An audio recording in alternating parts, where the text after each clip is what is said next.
Takže dovolte, aby som vám predstavila koncept živej pamäte z pohľadu kultúrneho dedičstva a teda dnes ako v tomto príspevku s zameraním na knižnice, nielen digitálne, ale spomenieme aj klasické kamenné knižnice. Kultúrne dedičstvo je doklad, ktorý vyjadruje nejakú dlhú cestu histórie, nejakého vývoja, je súčasťou našej identity. Je to svedectvo, bez ktorého by bola vlastne súčasnosť ochudobnená a budúcnosť neplodná. Preto by sme mali práve zamerať sa na kultúrne dedičstvo ako celok. Čo sa týka spojenia živej pamäte a kultúrneho dedičstva, je to problematika, ktorej sa venujem vo svojej práci. Najväčším problémom, ktorý vidím práve v tejto téme, je práve vymedzenie pojmu živá pamäť, čiže living memory. Mnoho autorov alebo proste skupín ľudí, ktorí sa zaoberajú práve týmto konceptom, nepresne alebo teda nejednotne spracovávajú tento pojem. Častokrát sa využíva množstvo synonymných názvov, pomenovaní pre túto oblasť alebo pre tento nástroj. Najčastejšie teda je to living memory, v slovenčine je to živá pamäť, orálna pamäť, taktiež je to komunitná pamäť a prípadne ešte historická pamäť. Tieto jednotlivé pojmy vystupujú ako synonymum, ale na druhej strane vôbec to nie je pravda, pretože každý zahŕňa v sebe niečo úplne iné. Čo je to teda živá pamäť? Ja sa skúsim teda nejako vám priblížiť tento pojem. Živá pamäť má byť nejakým nástrojom alebo nejakou pomockou toho, aby sme pochopili históriu viac len ako nejaký sled alebo nejakú sériu objektívnych fáz. Živá pamäť je práve ten aktívny proces, ktorý plynie v čase. Cieľom living memory je interpretácia a rekonštrukcia minulosti z pohľadu ľudí, ktorí boli priamo účastníkmi. To znamená, môžu byť účastníkmi autentickí a môžu byť účastníkmi sprostredkovania. Živá pamäť je nástroj podpory už existujúceho a zaznamenanej skutočnosti. To znamená, môže to byť niečo nové, ale väčšinou živá pamäť sa používa ako nástroj naozaj na doplnenie toho, čo už máme, ako nástroj na rozšírenie toho konceptu, ktorý v súčasnosti existuje. Môže byť na rôznych úrovniach. Jednou z úrovní je tá osobná a individuálna a ďalšou je kolektívna, ktorej sa teda aj viacej venuje a má principiálne aj väčší význam z pohľadu živej pamäte. Kolektívnu pamäť môžeme ešte rozdeliť na nejakú lokálnu a globálnu úroveň. Jednoducho povedané, čo je tá živá pamäť, sú to spomienky, sú to nejaké skúsenosti bežných ľudí, ktorí mali niečo dočinenie s nejakou udalosťou, s nejakým historickým faktom, prípadne priamo s nejakým kultúrnym dedičstvom. A preto živá pamäť môže slúžiť ako nástroj na doplnenie a teda pridanie nejakej doplňujúcej hodnoty tomu, čo už poznáme. Tu by som vám chcela objasniť teda rozdiel medzi kolektívnou pamäťou a historickou pamäťou. Kolektívna pamäť formuje našu identitu. To znamená, sú to udalosti alebo teda pamäť, ktorá sa týka priamo nás, priamo našej živej a aktívnej minulosti. Kdežto historická pamäť, ktorá vystupuje len z historických záznamov, nie je priamo dôležitá pre naše životy, čiže môžeme ju nazvať mŕtvou pamäťou. Prečo by sme sa teda mali zaoberať živou pamäťou, prečo by sme mali s ňou pracovať? Snažila som sa to spracovať na základe takéhoto jednoduchého obrázku, kde máme na jednej strane reálny produkt, pod ktorým si môžeme predstaviť akúkoľvek udalosť, akékoľvek kultúrne dedičstvo, či už hmotné alebo nehmotné. A na druhej strane máme práve interpretáciu daného produktu. Medzi nimi je určitá medzera.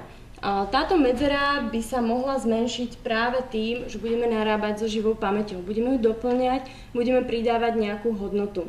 Takže cieľom živej pamäte je práve čo najviac priblížiť tieto dva subjekty k sebe a odstrániť tú veľkú medzeru, prípadne menšiu medzeru medzi nimi. Táto teória alebo tento koncept living memory nie je ešte dostatočne spracovaný, preto som sa pokúsila to znázorniť na takomto jednoduchšom obrázku, ktorý zahrňa celkovo kultúrne dedičstvo. Na základe dvoch faktorov, teda dvoch častí, teda samotný produkt a samotný kontext toho produktu, ktorý môžeme poznať alebo nemusíme poznať, vyplynuli 4 základné skupinky kultúrneho dedičstva. Základnou skupinkou je teda poznané kultúrne dedičstvo, kedy poznáme produkt, poznáme aj kontext. Pod kontextom si môžeme predstaviť nejaké okolnosti, za ktorých vznikol, aké má všelijaké súvislosti s inými a podobne. Takže táto kategória je poznané kultúrne dedičstvo. Je to kultúrne dedičstvo, o ktorom vieme, že existuje, máme fyzicky, alebo teda máme nejaké hmotné a nehmotné produkty a poznáme teda celkový ten vývoj a čo okolo toho všetko je potrebné. Ďalšou kategóriou je otázne kultúrne dedičstvo, kedy práve nepoznáme ten kontext. To znamená, poznáme nejaký produkt, ale nepoznáme doslova kontext, ktorý by sme sa práve tým living memory chceli dosiahnuť, aby sa tie otázne prvky kultúrneho dedičstva nejako zmenili. Ďalej tam máme tradované a nepoznané.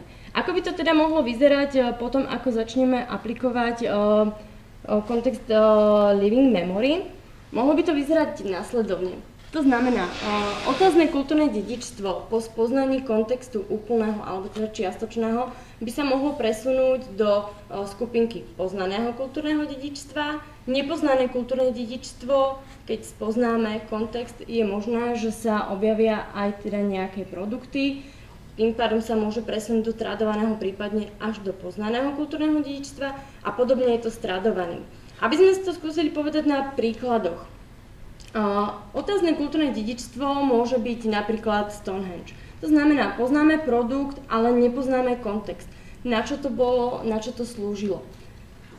Ak by sa teda našli nejakí ľudia alebo možno nejaké iné okolnosti, ktorí by to objasnil práve tou živou pamäťou, bolo by to úžasné. Tento príklad však asi je taký dosť dávny pre nás. Určite by sme našli v našom kultúrnom dedičstve mnoho takýchto príkladov.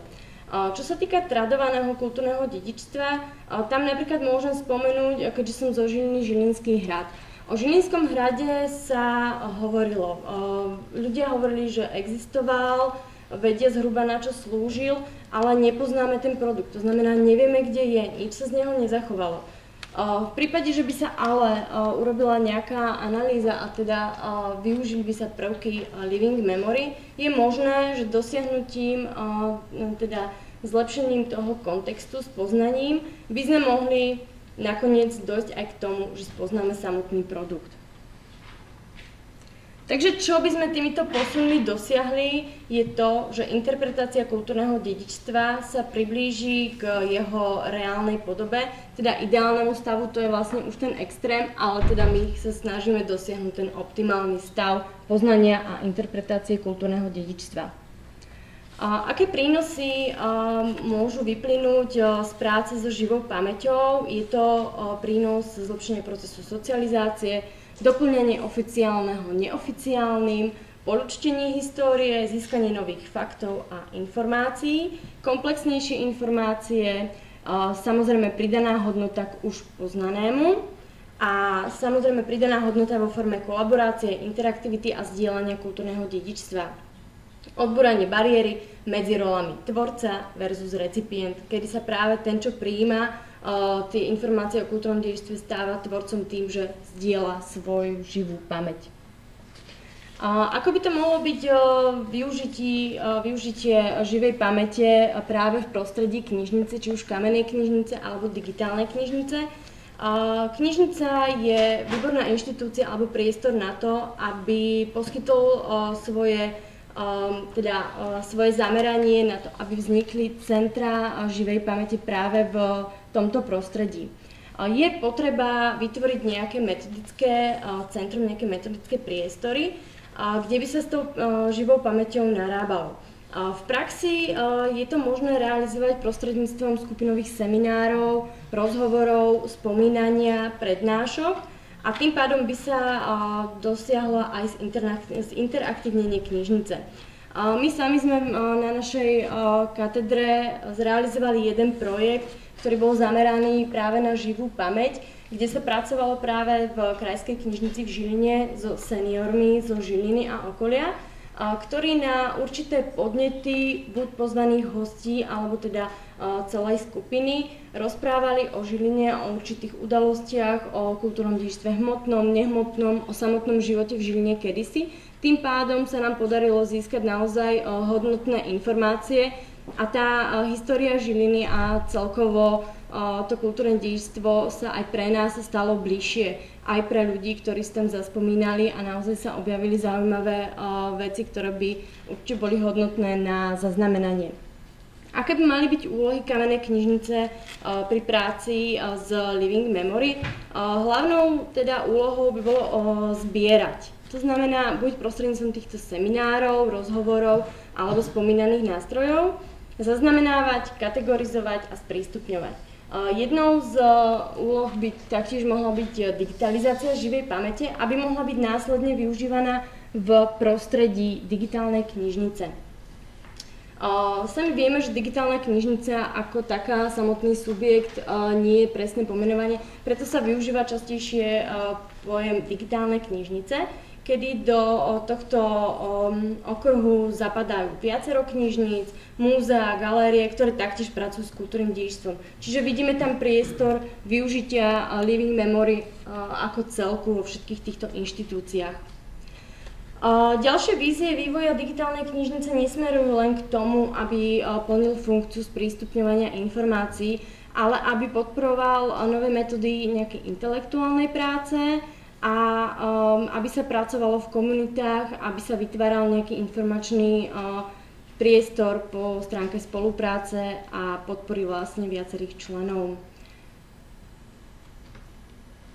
Priestor pre Living Memory v digitálnej knižnici je teda práve sprístupňovaním zdigitalizovanej živej pamäti, ktorá bola získaná v kamennej knižnici alebo v iných priestoroch, a taktiež získavanie, zbieranie, zaznamenávanie živej pamäte využitím webových služieb. To znamená blog, wiki, sociálne siete a iné komunitné nástroje. Aj v týchto priestoroch by bolo zaujímavé v podobe ako seminárov s tým prípadom, že bolo by to vo virtuálnom priestore, kde by opäť sme mohli získať hodnotné informácie ako pridanú hodnotu kultúrneho dedičstva.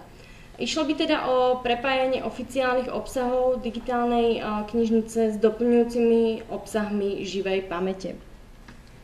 Ako by to mohlo fungovať? Digitálna knižnica má nejaké objekty, má nejaké metadáta. Takisto živá pamäť, ktorá by bola nazbieraná, vytvorili by sa nejaké databázy, je to zatiaľ všetko taká fikcia, má nejaké objekty a metadáta, ktoré by boli prepojené hyperlinkami. To znamená, mohlo by to vyzerať nejako následovne.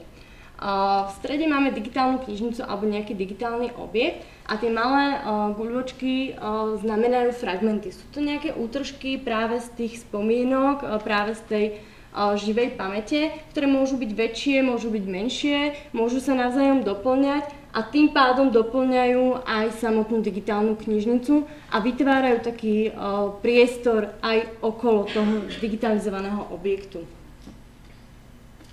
Aké môžu byť bariéry alebo faktory, ktoré ovplyvňujú Living Memory? Je to globalizácia, je to sociálna transformácia, zmena životného štýlu a trendov, informačno-komunikačné technológie, ktoré môžu byť na jednej strane bariérou, na druhej strane prínosom pre využívanie Living Memory. Sústavne sa meniace vzťahy medzi minulosťou a súčasnosťou a jednou z najväčších bariér možno nedokonalosť ľudskej pamäte, kedy vlastne pamäť je niečo ako kreatívna rekonštrukcia, keďže nikdy sa nemôžeme spoľahnúť na svoju pamäť 100%, ako to bolo a či to bolo naozaj tak. Problémové otázky práce s Living Memory, jednou z hlavných, či má práca s Living Memory teda význam, ako zaznamenávať kultúrne dedičstvo, ktoré je obsiahnuté v spomienkach ľudí, čo je Living Memory a čo už nie, ako zabezpečiť komplexnosť zaznamenávaného kultúrneho dedičstva cez spomienky, a ako dokážeme Living Memory využiť z hľadiska kultúrneho dedičstva.